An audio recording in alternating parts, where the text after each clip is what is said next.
কোথায় গেলে গো? এলো যে ধরো না পারি চিকেন নিয়ে ধরো। না পারি চিকেন নিয়ে আসা হয়েছে ধরো। এখন ডাব চিংড়ি মাছ? হ্যাঁ, ডাব চিকেন তো করে দেবো। কি করবো ডাব চিংড়ি? হ্যাঁ, ডাব চিকেন। পিওতে করে ঢেলে খাবে।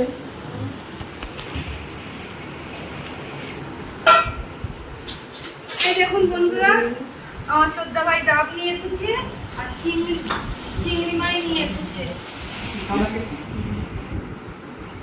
দেখি কি চিংড়ি মাছ নিয়ে এসেছে। বাবা ভালোই নিয়ে এসেছে চিংড়ি মাছ, বড় বড়ই আছে।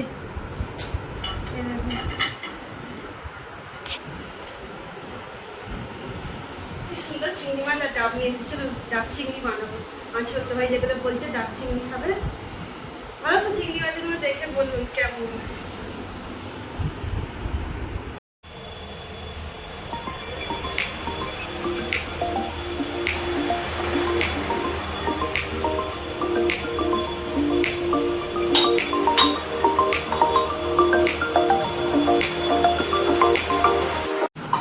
বন্ধুরা চিংড়ি মাছটা ধুয়ে পরিষ্কার করে নিয়েছি। চিংড়ি মাছে দেবো যে সর্ষে, পোস্ত, একটু হলুদ, একটু লঙ্কা, এটা বেটে নুন বেটে নেবো এটা আমি। আর ডাবটা থেকে জলটা ঢেলে নিই।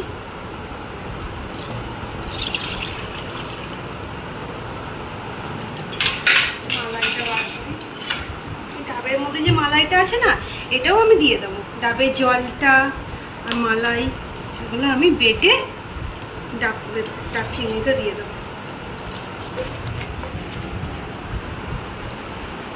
কীভাবে করেন কমেন্টের মাধ্যমে আমাকে জানাবেন।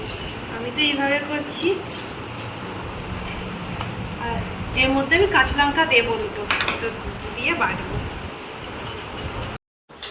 দেখো বন্ধুরা, আমার সব পেস্ট করা হয়ে গেছে। এবার চিংড়ি মাছটা মাখিয়ে নেবো। পোস্ত, সর্ষে, একটু হলুদ, একটু নুন আর কাঁচা লঙ্কা দিয়ে পেস্টটা করে নিচ্ছি। আর নারকেলটা দিয়ে, যে নারকেলের মালাইটা ছিল আমি পেস্ট করে নিচ্ছি।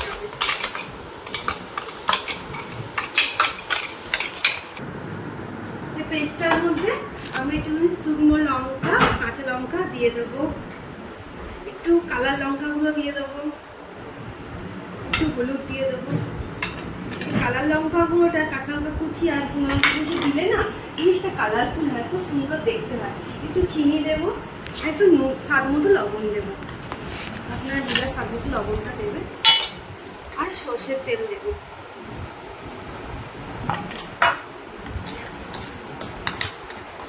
ভালো করে মাখিয়ে নেবো জিনিসটা, দিয়ে চিংড়ি মাছগুলো এর মধ্যে দিয়ে দেবো।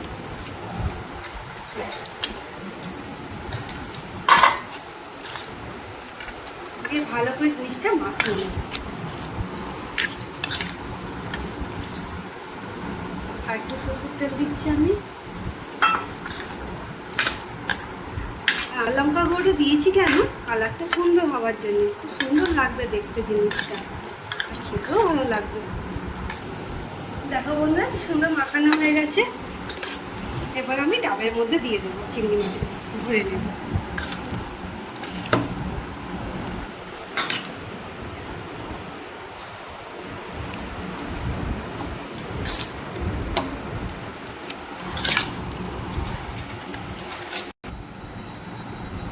একটু ডাবের জল দিয়ে দেবো।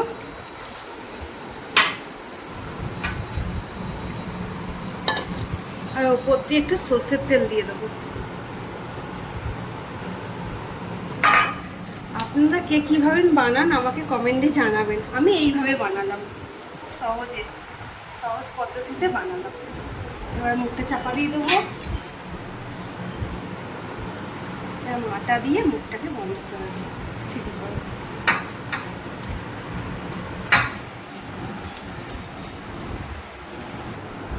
আমার ডাব চিংড়ি সব ভরা হয়ে গেছে। এবার আমি ভেপারে বসাবো। এবার ডাব চিংড়িটা আমি ভেপারে বসাবো। এই কড়াতে একটু জল দিয়েছি, আর এটা একটু অন করে দিলাম। আর এইটা আমার কাছে এটা আছে, আমি এইটা বসিয়ে দিলাম। দিয়ে এবার আমি ডাবটা বসিয়ে দেবো।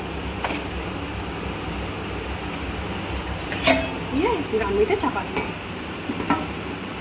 এই 45 মিনিট মতো রাখবো স্টিমে।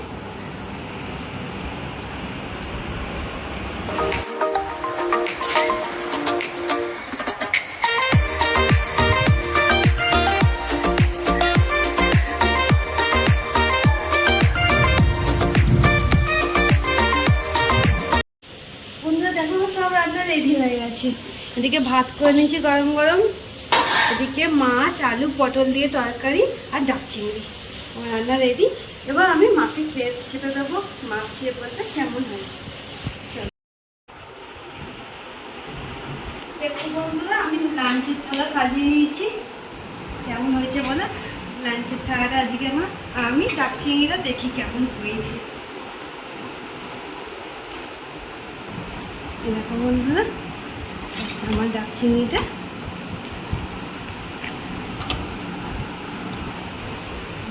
ঢেলে দেখাচ্ছি, প্লেটে ঢেলে দেখাচ্ছি।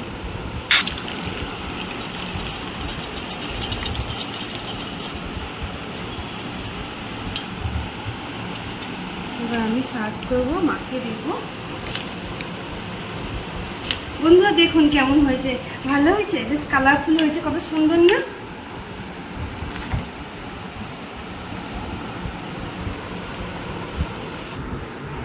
মা আসো, মাকে ডাকি, মাকে খেতে বসবে।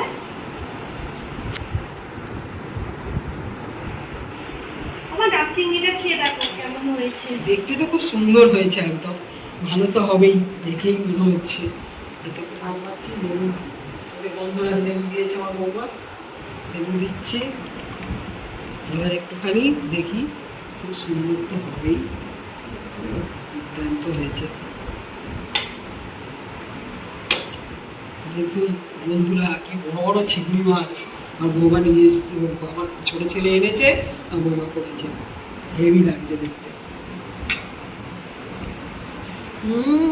দুর্দান্ত হয়েছে, হ্যাঁ ভালো খুব হয়েছে। সুন্দর হয়েছে। এগুলো আপনারা করবেন বাড়িতে, আশা করি ভালো লাগবে, খুব সুন্দর হয়।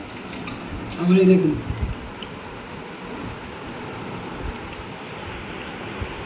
আর বড় বড় মাছ, আলু পটল দিয়ে তরকারি আলু পটল করেছি। দিয়ে তরকারি করেছে, দেখুন কি বড় বড় মাছ, এটাও ভালো হয়েছে খেতে। এই দেখুন পটল, আলু আর মাছ,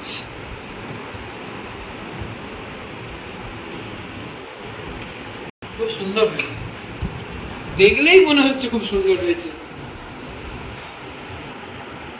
বন্ধুরা মা তো ডাব চিংড়ি খেয়ে বললো খুব ভালো হয়েছে। আমার রেসিপিগুলো যদি ভালো হয়ে থাকে আমাকে অবশ্যই কমেন্টে জানাবেন, আর এইভাবে আমার পাশে থাকবেন, লাইক সাবস্ক্রাইব অবশ্যই করে দেবেন। আর ফেসবুক থেকে যদি দেখে থাকেন তাহলে পেজটা ফলো করে দেবেন। আপনারাও খেয়ে নিন, আপনারা খুব ভালো থাকবেন। আজকের মতো ভিডিওটা টাটা।